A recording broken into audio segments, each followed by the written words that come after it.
এই মুহূর্তে আমরা আছি ময়মনসিংহ জেলার ফুলবাড়ী উপজেলার চৌদার গ্রাম।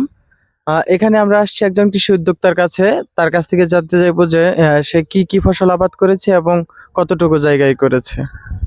সালাম আলাইকুম। ওয়ালাইকুম আসসালাম। চাচার নাম? মোহাম্মদ আব্দুল সাত্তার। আচ্ছা সাত্তার চাচা, আপনি এখানে কি ফসল আবাদ করেছেন? এখানে বেগুন। বেগুন কতটুকু জায়গার ভিতরে এই বেগুনটা আবাদ করেছেন? 3.5 কাঠা। 3.5 কাঠা। হ্যাঁ। তো 3.5 কাঠা জমিতে বেগুন আবাদ করতে গেলে আপনার কি পরিমাণ অর্থ লগ্নি করতে হয়েছে? এইটা অর্থ অনেক লাগছে, অন্তত 20-25 হাজার টাকা খরচ হয় এটা আবাদ করা। 20-25 হাজার টাকা খরচ। কোন কোন সিজনে এই বেগুনটা আপনারা আবাদ করে থাকেন? আমরা যে বেগুনটা আবাদ করি এটা আপনার শ্রাবণ মাসে, শ্রাবণ ভাদ্র মাসে আর কি। শ্রাবণ মাসেই করি বেশি। আচ্ছা আচ্ছা। এখানে আপনি বেগুন চাষ করার জন্য কি কি সার ব্যবহার করেছেন বা এখানে ব্যবহার করার লাগে আপনার ওই যে ইয়ার মাইট্রা জাতীয় যে সার আর কি, যেটা বলে যে টিএসপি, তারপরে হ্যাঁ টিএসপি, তারপরে ওই পটাশ, ইউরিয়া, এরকম সালফার আছে, তারপরে আরো অন্য অন্য আছে, এগুলো নিয়ে ব্যবহার করি। আচ্ছা আচ্ছা। এখানে 3.5 কাঠা জমিতে আপনি যে বেগুন চাষ করেছেন, কি পরিমাণ বেগুন আপনি এখান থেকে পেতে পারেন? এখানে সপ্তাহে 6-7-8 মন বেগুন ওঠে।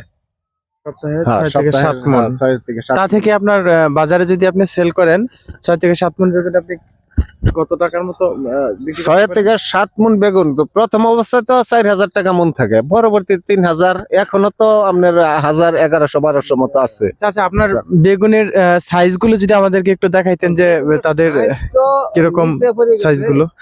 গাছের যে নিচে একটা বেগুন যদি আমাদেরকে একটু দেখানো যেত। এই যে দশটা এই যে আছে, এখানে নিচে আছে, তারপরে এই যে আছে। এখানে তো পাতা বেশি গাছের, এর লিগা দেখান যাইতেছে না। এই এই যে আচ্ছা, মোটামুটি এভারেজে সবগুলো বেগুনের সাইজ কি এরকমই চাচা? এইরকম আমার এই এলাকায় এইরকমই একটা গোল সাইজের বেগুন। এটা লম্বাটা হইলো ওই আমার নদীর ওই পারে চাঁদপুর, আর আমাদের এখানে এটা হইলো এই গোলটাই এখানে চলে বেশি এবং খাইতেও সুস্বাদু। আচ্ছা ঠিক আছে চাচা, আপনি কি বেগুন বাদে অন্য কোনো ফসল কি আপনি আবাদ করেন? বেগুন বাদে অন্য ফসল আছে, আমার লাউ আছে, তারপরে করলা আছে, তারপরে ওই এক সময় এক একটা করি, তারপরে ওই যে কুমড়া। আচ্ছা এইগুলো আবাদ করি আমি, আর কৃষি কাজই করি বেশি।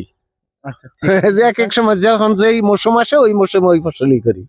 ঠিক আছে চাচা, আপনার কাছ থেকে আপনার এই কৃষি উদ্যোগ সম্পর্কে জানতে পেরে আমাদের খুব ভালো লাগলো, এবং আপনারা আছেন বলেই কিন্তু আমরা আছি এখন পর্যন্ত।